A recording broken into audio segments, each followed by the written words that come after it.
Nasabat ng mga otoridad ang halos 40 milyong pisong halaga ng hinihinalang shabu mula sa mga unclaimed parcels sa Pasay. Nakatutok si Salima Refran. Halos 5,700 gramo ng mga hinihinalang shabu ang nasabat sa iba't ibang warehouse sa NAIA Complex sa Pasay City ng Bureau of Customs at Philippine Drug Enforcement Agency Interagency Drug Interdiction Task Group. Nabisto yan matapos may ma-detect ang X-ray ng Bureau of Customs sa mga abandonadong parcels na galing abroad. Meron dumating ng mga parcels from Africa, Canada, and Pakistan na total na mga shabu. Illegal yan, syempre. Kinonsil yan ang deklarasyon, medical equipment, jackets, at metal roll. So doon tinago yung mga shabu. Aabot sa halos 40 milyong piso ang halaga ng mga nasabat na illegal na droga.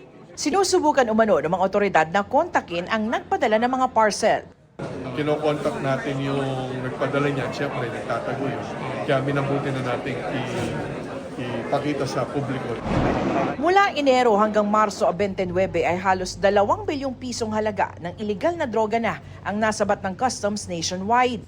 I-turn over na sa PDEA ang mga na-recover na illegal na droga para sa karagdagang investigasyon at tamang pagdispatsa. Pahuhusahin pa ng customs ang koordinasyon sa mga katuwang na ahensya para masusing masuri ang mga papasok na kargamento.